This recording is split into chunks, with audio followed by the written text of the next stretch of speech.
Hello. I heard absolutely nothing that Barbara said just a second ago. I was having technical difficulties and I'm going to try to hurry up and get through this. I apologize for being late. I was trying my best to get hooked up and my sound was gone. So I'm hoping that someone is there, that you guys can hear me, and we'll move forward. Today we're going to be talking about the psychological effect of living single and being disconnected versus being connected. Hey, Barbara, I'm sorry. I had some technical difficulties. I'm sitting here scrambling and you know my anxiety went crazy. What we would cover, how the unsocialized brain looks versus the socialized brain, how your actions will betray you and you'll get what you need in a relationship versus if it's healthy or not. Staying mentally healthy and questions you might want to consider. I'm gonna see if this will let me put this here. Let me see if this let me put it here. No, it's not gonna let me put that picture there. I'm gonna paste it when we done. I'm gonna paste it to the page, and it's a two different brains. It's a brains of a healthy brain that's socially stimulated, and a brain that's not, that's a loner. And you can physically see the difference in the brain when you are around people and when you're not. The brain actually performs differently. It protects. We are built to be in the company of others and to be in the presence of others. We're not built to be by ourselves. And though we may like being by ourselves sometimes, that's usually to re-stimulate or to rebuild us so that when we're back in the presence of others, we'll be more effective, if that makes sense. Much like your body when you're resting at night, when you're sleeping, it's getting you prepared for the next day. I told you guys about the story about World War II, the story of the, I believe I told you, I tell it so often that I can't remember sometimes who I told it to. But back in during World War II, there was a story of soldiers that were called off to war. And the soldiers were being called off to war, and then their wives were being called off to war. So that left a crap load of children with nowhere to go. So they used to have them in individual houses, 4 to 5 babies in a house, but that became taxing because they would have houses that were unmanned. So what somebody decided to do was to put all of these babies in one house. And when they put them in a big warehouse, they realized that the babies that were closest to the nurse's station was thriving more. And the babies furthest away were actually dying. And so before they realized that, they switched the babies around to see if there was something going on. I mean, they thought maybe it was a disease or it was some type of something else going on. Well, they rotated the babies, and the babies that had once been thriving began to start to decline, to digress. And so they realized that even being close to the nurse's station, the human interaction, the babies' were thriving greater than those that were the furthest away, and the only interaction that they received was changing of the diaper and feeding. So they were literally physically dying with the lack of stimulation. So when we say that we want to be alone or we like being alone, you may say that, but your brain does not. You were not built to be alone. We were not built to be by ourselves. Extended isolation raises the levels and effect to the mind, that raises our levels of stress, and it affects our mind, how we interpret other things. One study used the EEG, a device that's used to measure electrical activity in the brain, and some of which had social connotations like accepted and unwanted. I'm backing up. I lost myself. A device used to measure participants' reaction to the words accepted and unwanted. Lonely people's brains lit up much more quickly than those of their peers when shown socially negative words. And those people, so it's basically saying the more you're by yourself, the lonelier the more you isolate yourself, your brain begins to recognize that as the norm. And so when you hear words like unwanted, unaccepted, your brain gravitates towards that and it begins to slowly decline. That sounds crazy. That sounds farce, but it's actual science.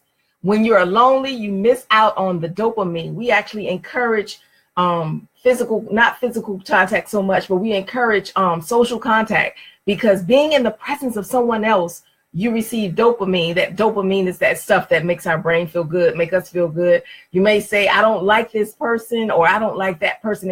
Sometimes it has nothing to do with that person. It has how they made you feel. And if it decreases or increases our dopamine, then we go from there. When you're lonely, you miss out on the dopamine that's produced when you're physically close to another person. Stress hormones elevate. Your stress actually increases. Your nervous system goes into fight or flight. Sitting in the house by yourself, you hear a noise. What was that? Who was that? And you know it's nobody in there but you. You start to think about those things. Your blood and cells elevate. Your white blood cells elevate, causing possible long-term inflammation, joints, and that's mainly it, the joints. That inflammation begins in your knuckles, in your knees, in all of that. We need to be with people. You become colder, literally. Your body temperature truly decreases the more isolated you are. And lastly, you die faster. So now let's not think that just being in the presence of someone is going to isolate all of that, because it doesn't. Being in the presence of someone that increases your dopamine, somebody that you actually like, is really what we're talking about. And it does not have to be a significant other. And we get caught up in the holidays of Valentine's Day, and I gotta be with someone. Being with someone that's always a good thing. But being with someone that's what is awesome. Is if you get together with a couple of your friends, get together with and you guys go in a group, all those things are good for us to continue to develop us. What does the unconscious do to get what it needs? Now, when we refuse to be around people, we have an innate tendency to be touched. We want to be touched. And I encourage parents to hug your kids and to hug especially your younger kids, so that they can grow into understanding the good touches and bad touches. But we want to be touched. We will not be in a relationship long if there is no physical touching. If it's just a matter of laying next to someone, also while you're sleeping at night, decreases your anxiety, it decreases your stress. Who would have thought?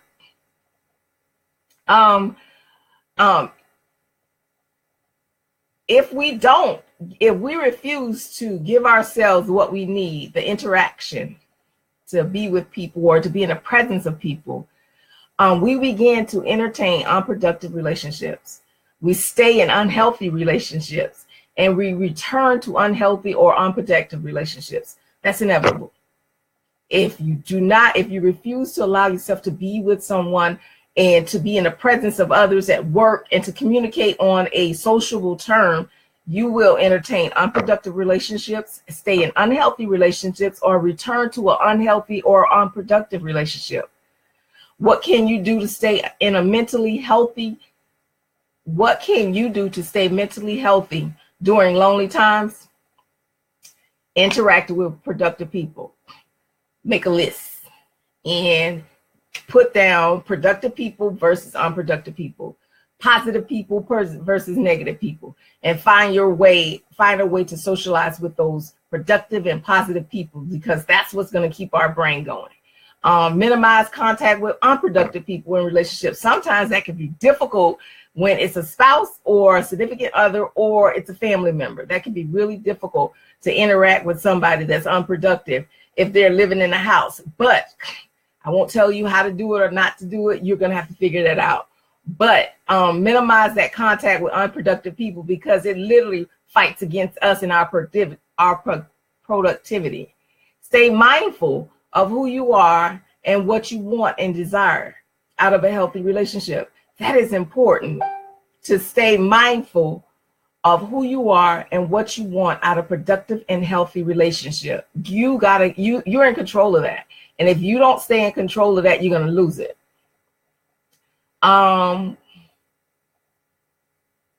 Where am I? Okay, I'm going to ask you a couple of questions. And this is how it's going to go. 0 is none, no, negative. 10 is yes, C, positive. Okay, so 0 to 10. I want you to get out a piece of paper. And oh, the last thing I forgot was employ friends that will keep you in check when you stray. When we begin to pull off by ourselves, we need a checks and balances.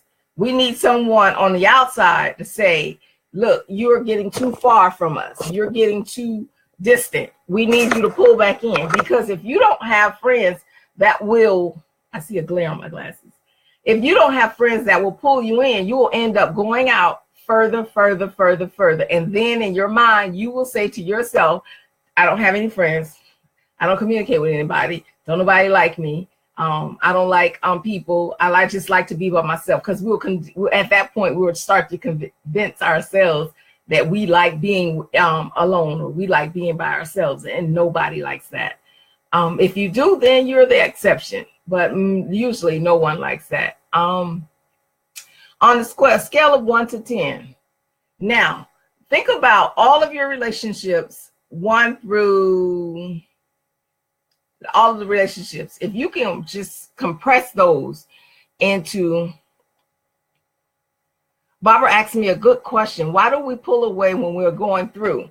Because if I were to answer that as Yvette, I would say we sometimes think that nobody else is understanding or can possibly imagine what we're going through. Nobody else understands it. But you would be surprised if you get with your friends, get with those people that love you, and you start talking about the things that are bothering you, and you'll realize that you're not the only one that's going through that.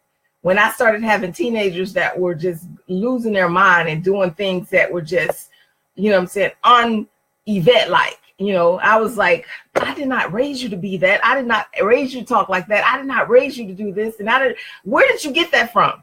And in my mind, I was the only person on this God-given world that was going through that particular situation until I started talking. And when I started talking, I started realizing that, crap, their child did that too, and their child did that too.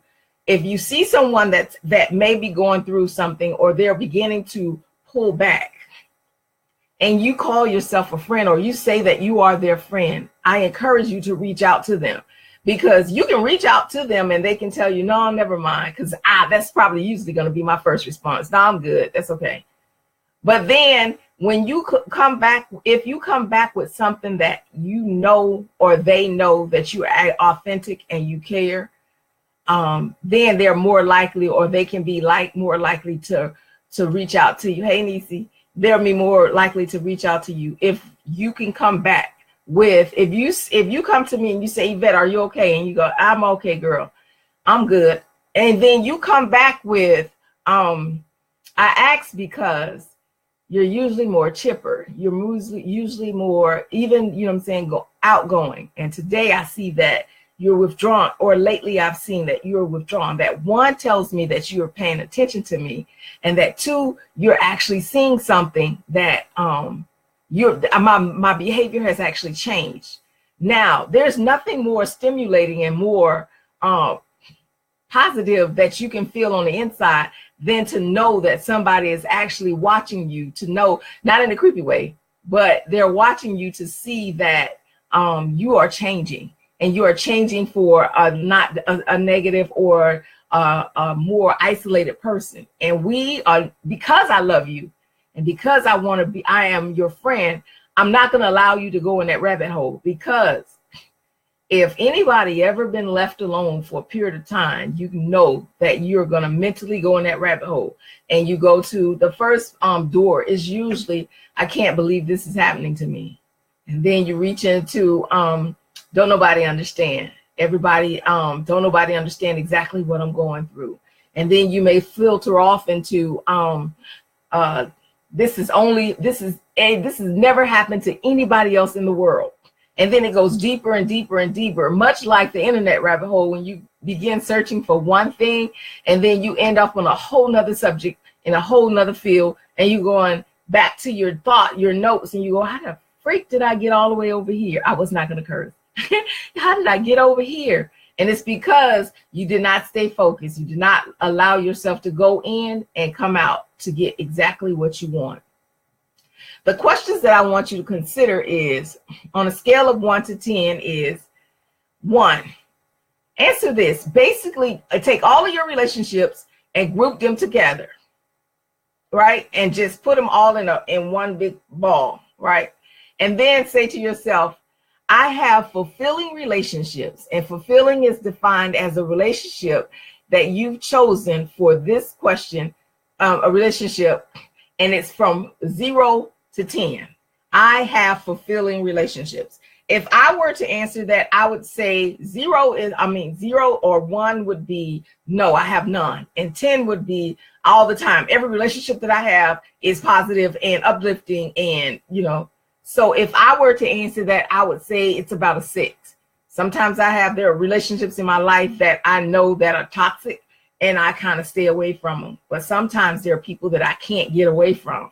They're family members or they're close people, and I just can't get away from them. So to just remove myself totally from that relationship would do me more harm. Actually, a study was found that even in toxic relationships, to completely isolate yourself from that relationship causes more stress than being in that relationship and setting boundaries.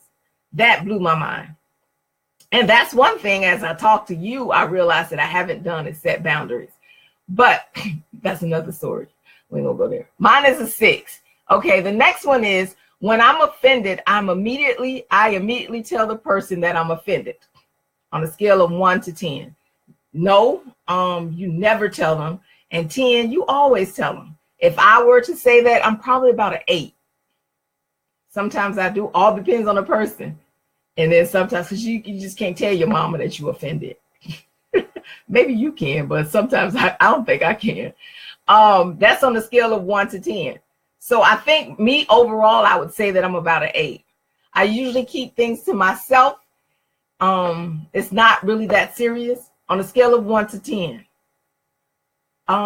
0 being no, 10 being yes, I would say probably about a 2. Sometimes I need to shut up, but sometimes I just don't. That's my. Another question is, ending all relationships with unproductive people is feasible. I can do that. That's something that I could do. Ending all relationships on a 1 to 10, 1 being absolutely no, 10 being absolutely yes. I would say for me, probably a 5, because that's not feasible. It's just not. You can't end a relationship with people that are really, really close to you. It's just not feasible. But I can set up boundaries, and I can limit my interaction with them. When I'm upset, the last question, when I'm upset, the wrath of hell will fall before I let the subject go without getting my point across. For me, 0 being no, 10 being absolutely yes, I would say I'm probably about a 2 or 3.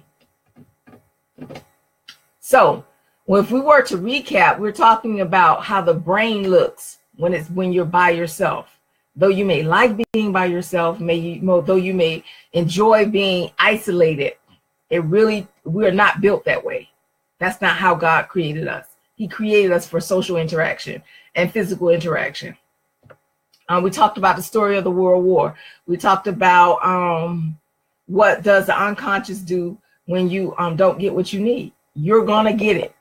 You're going to get it from a relationship. You're going to get it from interaction. You're going to get it. You're going to get positive or negative. No matter what it is, you're going to get it. You're going to put yourself in a position to get it. And sometimes it can be negative, unproductive relationships. That's why we regurgitate back to unproductive relationships that we should have ended months and years ago. But we continue to stay in them because at that very moment, we're not getting what we need. So that particular relationship, even though it's toxic, we'll still stay in it. We talked about and the questions that I just gave you. I did end. I apologize for being late. I'm sorry. Do anybody have any questions?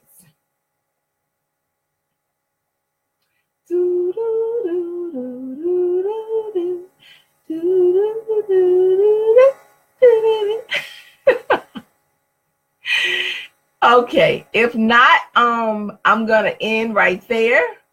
Hold on. So what are, as soon as I say that, so what are some things we could do around Valentine's Day? Find a group of people to hang out with. If you are single and don't have a significant other, find a group of people to hang out with. Do a singles club, do a I don't know. I don't know what to call it. But if you are single, find a group. You cannot be by yourself. Even if it's interacting socially with your children on an outing, do something. Do not stay by yourself. It's not good to be by yourself. We're not going to drink any wine, Ilza, because we're not going to do that. Stay connected. Exactly, Robert. Stay connected. You have got to create a network of people that care about you, and you care about them, genuinely care about you, and you genuinely care about them. Because when we genuinely care about people, there are certain things that we don't allow to happen in our presence regarding them. So when you genuinely care about them, and I've been on a thing this last couple of days about when you genuinely care about somebody. When you genuinely care about somebody, you do not allow certain things to happen regarding them in your presence. You can't talk about my friends in my presence. You can't say negative things about them in my presence. I genuinely care about them. And because I genuinely care about them, I'm going to uphold them. And so when you get in a relationship where you uphold them and they uphold you, you feel validated. You feel loved. You feel like, you know what I'm saying? I can take the world now because somebody cares about me. I matter to someone. And when you matter to someone, when people start mattering to you, that's where you begin to matter to them. And put yourself in a position where you're in a relationship of matters. Does that make sense? It has to make sense. So I can't just watch a movie and drink wine. No, ma'am. No, ma'am. Unless you're here at my house, then we can do it together. No, ma'am. No, we're not going to do that. No, you cannot just drink wine. With a friend. Exactly, Barbara. Tell her, with a friend. That's my time, guys. It's 5:30. And Barbara, I will see you in the next forum. And prayerfully, I won't be late this time. Thank you, guys.